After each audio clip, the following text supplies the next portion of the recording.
డబ్బు, అనారోగ్యం, ఉద్యోగం, వ్యాపారం, అప్పులతో బాధపడుతున్నారా? మీకోసమే launch your future programme.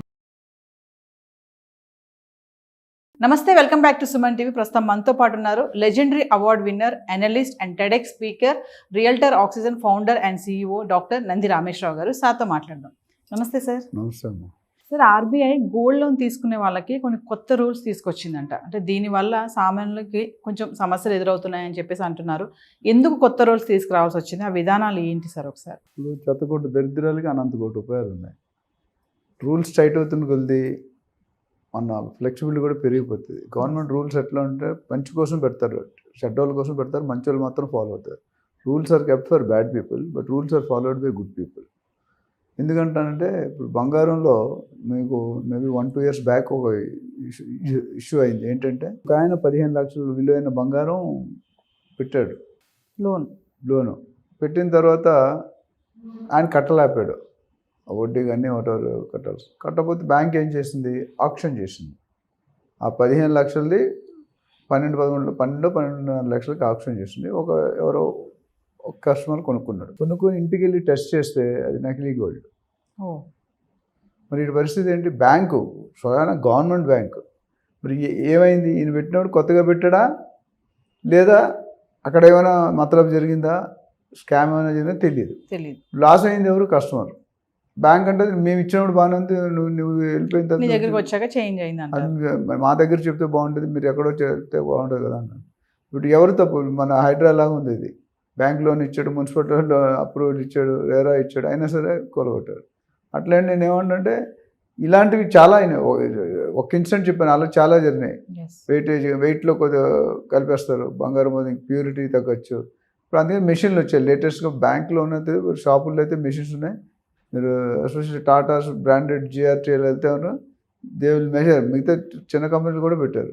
So ఇప్పుడు RBI ఏముంటుందంటే దీని మీద లోన్ 2 లక్షల కంటే ఎక్కువ ఇచ్చినా, 2 లక్షలు ఇచ్చినా ఎన్ష్యూర్ చేసుకోవాలి that gold belongs to you. అంటే మీ ఫ్యామిలీ అంటే మీ బిల్ ఉండాలి. బిల్ అయితే మీకు లోన్ ఇయ్యరు. అంటే గోల్డ్ లోన్ పెట్టడానికి వచ్చిన వ్యక్తిది ఆ బంగారం అతందా కాదా అనేది ఫ్యామిలీ ఎవరిదే ప్రూవ్ చేయాలి, కన్ఫర్మ్ అవ్వాలి. వైఫ్ హస్బెండ్ ఎవరి పేరు ఉంటే మీరు లోన్ తీసుకుంటారు, మీరు ప్రూవ్ చేయాలి. ఈ బంగారం 10 సంవత్సరాల మంది ఇంత కొనుక్కున్నాను, ఇది బిల్ అని. ఆ బిల్లు చూపించాలా సార్? బిల్ చూపించాలి. కొన్న బిల్లు అంటే ఏ డమ్మీ బిల్ తీసుకొని కూడా ఆ వెయిట్ అన్ని మ్యాచ్ అవ్వాలి కదా. అది చాలా మంది బిల్లు అక్కడ తీసుకుని పడేస్తారు. అది గోల్డే సరిగ్గా పెట్టుకోవట్లేదు ఈ మధ్య జనాలు. ఎక్కడ పెడితే అక్కడ పెడుతున్నారు, పనులు తీసేస్తారు అని. ఇక్కడ ఏమైందంటే అది స్టిక్ చేశాడు. అట్లనే గోల్డ్ బిస్కెట్స్ అట్ల మీద ఇవ్వనని చెప్పాడు. గోల్డ్ బాండ్స్ గవర్నమెంట్ బ్యాంకులు ఇప్పుడు ఒకసారి యూనియన్ వేరే బ్యాంకుల్లో రిలీజ్ అవుతాయి. అవి కొనుక్కుంటేనే. సో నాణ్యత మీద కూడా ఒక కండిషన్ పెట్టారు. మీరు ఇచ్చే బంగారం ఎంత క్వాలిటీ ఉంది, ఎవరి పేరున ఉంది, ఎంత సార్లు మీరు హోల్డ్ చేస్తున్నారు. ఇంకోటి ముఖ్యంగా RBI దీని మీద ఎందుకు ఫోకస్ చేస్తుంటే గోల్డ్ వాల్యూ మనం చూసాం గత 6 నెలలుగా 30-40% పెరిగిపోయింది. దానివల్ల ఏమవుతుంది? లోన్ తీసుకునే వాళ్ళు ఎక్కువైపోయారు. అంటే అంతకుముందు 50,000 ఉన్న బంగారంతో 1,00,000 అయిపోయింది తులం. అంటే ఈ బంగారు రేటు పెరగడంతో గోల్డ్ లోన్ పెట్టే వాళ్ళది కూడా ఎక్కువైంది అంటారా? ఇప్పుడు ఎక్కువైంది డెఫినెట్. ఎందుకంటే అవకాశం ఉంది, తర్వాత కడతాడా లేదా సెకండరీ మ్యాటర్. దానివల్ల ఏమవుతుంది? బ్యాంకుకి ప్లస్ NBFC ఉంది, national non banking financial corporation, వాళ్ళు ఇంకా స్ట్రిక్ట్ చేస్తారు. బ్యాంక్ కొద్ది లెవరేజ్ NBFCస్కి లేదు. సో వాళ్ళు ఒకవేళ ఈ రూల్స్ ఫాలో అవ్వతే బ్యాంక్రప్ట్ అయిపోతారు.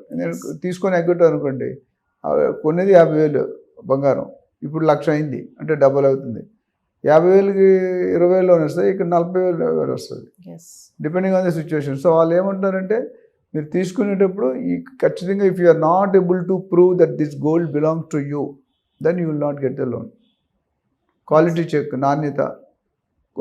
కొన్ని ఆర్నమెంట్ లోన్ ఇస్తున్నారు, కొన్ని బిస్కెట్స్. గోల్డ్ బిస్కెట్ అంతకుముందు లోన్ ఇచ్చారు, ఇప్పుడు లోన్ ఇవ్వరు, ఓన్లీ ఆర్నమెంట్స్. అట్లనే దానికి కూడా సరైన ఇన్ఫర్మేషన్ ఉండాలి. ఎక్కడ కొన్నారు, ఎప్పుడు కొన్నారు, ఎలా కొన్నారు, ఏ క్యారెట్ కొన్నారు, ఎంత వెయిట్ కొన్నారు ప్రూవ్ చేయాలి. ఒక 0.5 grams ఇటు అటు మారచ్చు, కానీ మొత్తం అయితే మరి 20 తులాలు తీసుకున్నాను అనుకోండి, ఎంత 200 గ్రాములు. 200 గ్రాములో 1-2 grams ఆరిగి, లేకపోతే మొత్తం అంతా ఉండాలి కదా. సో దాని మీద ఏమంటారంటే బ్యాంకులు కూడా ఒక హెచ్చరిక ఇచ్చారు, మీరు ఈ ఫాలో కాకపోతే కనుక. ఎందుకంటే ఈచ్ వాల్యూ పెరిగింది. అంతకుముందు 10 లక్షలు 20 లక్షలు అయింది. వాళ్ళు పెట్టింది 10 లక్షలు 8 లక్షలు పెట్టుంటారు, కానీ ఇప్పుడు వాల్యూ లోన్ అయితే 20 లక్షలు తీసుకుంటున్నారు. So that means they are taking bulk. వాళ్ళు ఇవ్వకపోతే ఈ ట్రెండ్ ఎప్పుడంటే గోల్డ్ రేట్ పెరిగిందంటే ఎక్కువ, అంతకుముందు కూడా లోన్స్ ఉండేవి, యావరేజ్గా ఉండేవి. ఇప్పుడు లోన్స్ బాగా విపరీతంగా పెరిగాయి. హౌసింగ్ లోన్ లాగా అయిపోయింది గోల్డ్ లోన్ కూడా. అంటే సార్ లోన్ పెట్టే వాళ్ళు కూడా ఈ ఆలోచనతో ఉంటారా, పెరుగుతుంది కాబట్టి మనకు డబ్బులు ఎక్కువ వస్తాయని పెట్టేయడం, కట్టడం లేదనే తర్వాత విషయం. ఇప్పుడు మీరు కార్ చూడండి, మీరు మాదాపూర్ హైటెక్ సిటీ వెళ్తే ప్రీ ఓన్డ్ కార్స్ ఉన్నాయి. ఏంటి, కార్ తీసుకోవాలా, 50,000 లక్ష పెడితే కార్ ఇచ్చేస్తాడు, బెంచ్ కార్ కూడా ఇచ్చేస్తాడు. తర్వాత 3 గంటలు సోకు తిరగాల, దాన్ని ఈఎంఐ కార్డు అడుగు సరెండర్ చేస్తాడు. అప్పుడు ఎలా వస్తుంది మరి, అమ్ముకోవాలి, అమ్ముకుంటే లాస్ వస్తుంది, మరి కంపెనీ లాస్ అయిపోతుంది కదా. అందుకని ప్రీ ఓన్డ్ కార్స్ ఎక్కువ. అంతకుముందు 1, 2 ఉండేది, 10, 12 షాపులు ఉన్నాయి ఒకే ప్లేస్లో. మీరు 100 ఫీట్ రోడ్డుకి వెళ్తే అవే ఉంటాయి, జూబ్లీ రిచ్ హోటల్ దగ్గర. సో రోడ్డుకి ఇటు అటు అంటే అంత బిజినెస్ ఉంది. అంటే డిఫాల్టర్స్ ఎక్కువైపోయారు. 2 వీలర్స్ కానీ 4 వీలర్స్ కానీ పెద్దవి కానీ అన్ని బ్రాండ్ అంటే బెంజ్, మెర్సిడీస్, తర్వాత BMW, ఆడి, పోర్షే, ల్యాంబోర్గిని, ఇవన్నీ పెద్ద పెద్ద కార్లు.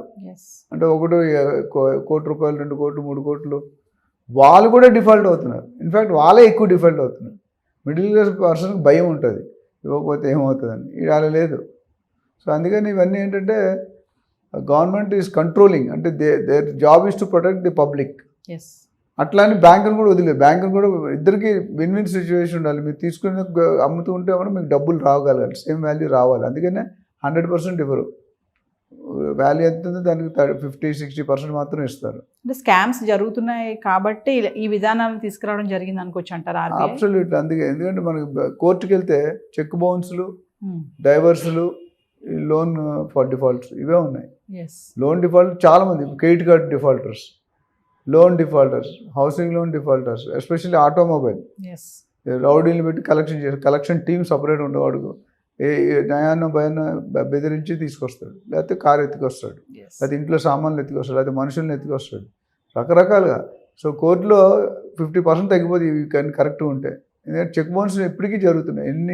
ఎన్నిసార్లు చెప్పినా ఆ తప్పులు జరుగుతూనే ఉన్నాయి, ఇంపాక్ట్ ఉంటూనే ఉంది. అందుకని government is trying to their best to control these kind of mall practices. ఎవరైనా మాల్ ప్రాక్టీసెస్ ఉంటే వాళ్ళని కంట్రోల్ చేయండి. ఇది ఒక విధానం. అంటే ఇంతకుముందు అడిగేవారు కాదు, ఎక్కడ కొన్నా ఉందా, పత్తులలో ఎంత, ఎవరిది. ఇప్పుడు ఏంటంటే ప్రికాషన్, ఇచ్చే ముందు ఒరిజినల్ నకిలీయా, ప్రూఫ్ ఉందా, ప్రూఫ్ ఉంటే ఎక్కడ కొన్నావు, ఎప్పుడు కొన్నావు, ఎంతకాలం నీ దగ్గర ఉంది, అవన్నీ కూడా పరిశీలిస్తారు. వాల్యూ గురించి అడుగురు. ఇంటి 10 సంవత్సరాల ముందు వాల్యూ తక్కువ ఉంటుంది కదా value, but proof of purchase that your purchase from X shop at this time this year, అది ఉంటే అదొక ప్రూఫ్గా చూస్తున్నారు.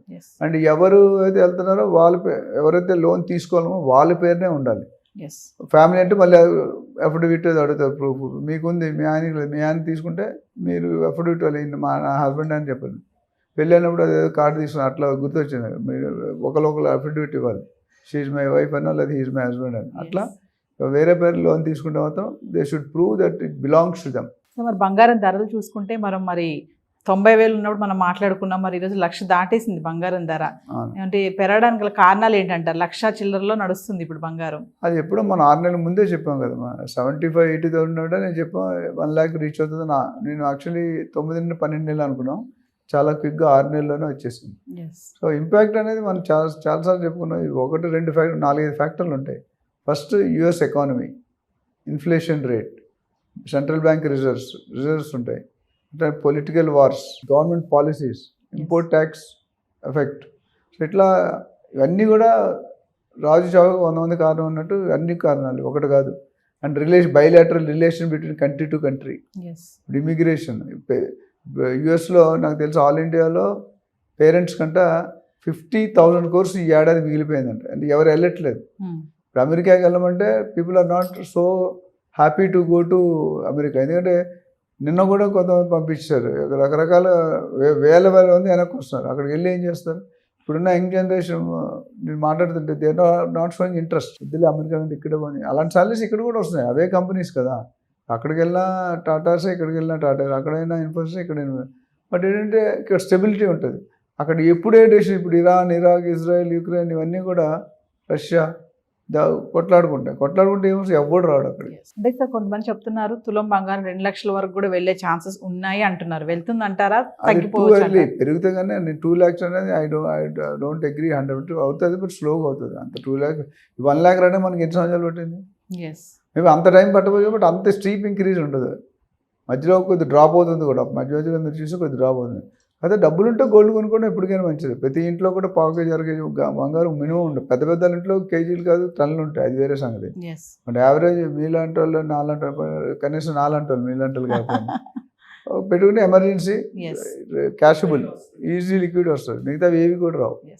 ఇన్వెస్ట్మెంట్ పర్పస్ గా చూసుకుంటే సార్ ఈ టైంలో గోల్డ్ పైన పెట్టడం అనేది, అంటే స్టాక్ మార్కెట్, మ్యూచువల్ ఫండ్స్, ఇన్ని సెగ్మెంట్స్ ఉన్నాయి కదా, గోల్డ్ పైన ఈ టైంలో ఇన్వెస్ట్మెంట్ అనేది ఎంతవరకు కరెక్ట్ అంటారు? నేను అంతకుముందు చెప్పాను, real estate, gold, stock market, mutual funds. అదే రియల్ ఎస్టేట్లో ఎప్పుడు కూడా స్థిరాస్తిలో స్థిరంగా పెరుగుతుంది. గోల్డ్లో 80% పెడితే 10-20% డ్రాప్ అయ్యే. ఇప్పుడు మనం కూడా చూసాం, 1,00,000 నుండి 93,000, 95,000, 97,000 కొట్టుకుంటుంది. 1,03,000, 1,04,000 వెళ్ళింది, మళ్ళీ అక్కడ నుండి 92, 93 వచ్చింది. రియల్ ఎస్టేట్లో డ్రాప్ అనేది తక్కువ కదా, ఒక టైంలో స్లో ఉండొచ్చు గ్రోత్ రేట్ కొన్ని ఏరియాల్లో. స్టాక్ మార్కెట్ ఆల్వేస్ రిస్కీ, ఎందుకంటే మీకు నాకు అవగాహన లేదు. గోల్డ్కి అవగాహన, డబ్బులు ఉంటే చాలు, బట్ స్టాక్ మార్కెట్ అవగాహన ఉంటేనే అవుతుంది. మీరు మానిటర్ చేయాలి, ఎప్పుడు పడిపోతుంది. 1 minute ఎనీథింగ్ కెన్ హ్యాపెన్. 10 కోట్లు 5 కోట్లు అవచ్చు, 5 కోట్లు 50 కోట్లు అవచ్చు, డిపెండ్స్. కొన్ని లక్షల కోట్లు. సార్ మామూలుగా చూసుకుంటే బంగారం ఇప్పుడు లక్షలో ఉంది కదా, ఒకేసారి తగ్గాలి అంటే ఎలాంటి కారణాలు వస్తే తగ్గుతుంది సార్? Reserves, excess reserves. ఇప్పుడు డిమాండ్ వర్సెస్ సప్లై. డిమాండ్ ఎక్కువ ఉండి సప్లై తక్కువ ఉంటే రేట్ ఎక్కువ ఉంటుంది. రివర్స్, సప్లై ఎక్కువ ఉండి డిమాండ్ తక్కువ ఉంటే రేట్ తగ్గుతుంది. It's law, universal law. మనం కొత్తగా చెప్పేది దానికి. ఇప్పుడు యుద్ధాలు ఆగి, ఇప్పుడు పాకిస్తాన్ ఇండియా యుద్ధం ఆపారు, ఎంతకాలం అయితే ఆపడం స్టెబుల్ అవుతుంది. అయితే పాకిస్తాన్ అదే కంటిన్యూ చేస్తుంటే ఆల్మోస్ట్ ఇంకో 15-30 రోజులు ఫండ్స్ అన్నీ అయిపోయినట్టే. అందుకనే కాలు ముఖ్య స్టేజ్ వచ్చేసారు. ట్రంప్ టారిఫ్ ఎఫెక్ట్ కూడా ఇప్పుడు పెరగడానికి, 1,00,000 వరకు వెళ్ళడానికి కూడా డెఫినెట్. ఇప్పుడు నా కాస్ట్ ఆఫ్ ప్రొడక్షన్ పెరిగిపోతుంది కదా, రేట్. ఇప్పుడు raw material, spares, accessories, consumables plus your profit is equal to sell price.